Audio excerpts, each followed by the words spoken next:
விஜய் தொலைக்காட்சியில ஒளிபரப்பான கனா காணும் காலங்கள் சீரியல் மூலியமா ரசிகர்கள் மத்தியில இப்ப வரைக்குமே நீங்காத ஒரு இடம் பிடித்திருக்கும் ஒரு நடிகை வந்து, அந்த சீரியல்ல சங்கவியாக நடித்த மோனிஷா அவர்கள் தான். இப்ப வரைக்கும் சங்கவிக்கு வந்து மிகப்பெரிய ஃபேன்ஸ். எல்லாருமே நான் சங்கவி மேல எங்களுக்கு ஒரு க்ரஷ்ன்னு வந்து சொல்லிக்கிட்டு இருப்பாங்க.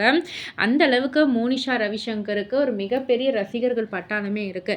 இப்போ பல ஆண்டுகளுக்கு அப்புறமா சின்ன திரையில இல்லங்க, வெள்ளி திரைக்கு வந்து அவங்க ஸ்க்ரீன் பிரசன்ஸ வந்து குடுத்துருக்காங்க.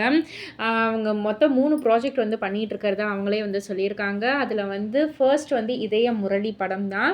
அதில வந்து நல்ல ஒரு ரோல் வந்து பண்ணியிருக்காங்களாம். அதைத் தொடர்ந்து மேலும் 2 ப்ராஜெக்ட்ஸ் அது இன்னும் வந்து ஓப்பனா என்னால வந்து சொல்ல முடியாது. பட் ஆனா 2 ப்ராஜெக்ட்ஸ்ல கமிட் ஆயிருக்கேன் அப்படின்ற ஒரு விஷயத்த வந்து அவங்க வந்து பகிர்ந்துக்கிட்டாங்க. இத பத்தி நீங்க என்ன நினைக்கிறீங்க? உங்களுடைய கருத்து என்ன? அண்ட் சங்கவி அதாவது நம்ம மோனிஷா அவர்கள் வந்துட்டு வெள்ளி திரைக்கு வர்றத பத்தின உங்களுடைய கருத்து என்ன? அப்படின்றத கீழ உள்ள கமெண்ட் பாக்ஸ்ல குறிப்பிட்டு சொல்லுங்க. மறக்காம சேனல சப்ஸ்கிரைப் பண்ணி பக்கத்துல உள்ள பெல் ஐகான கிளிக் பண்ணிடுங்க.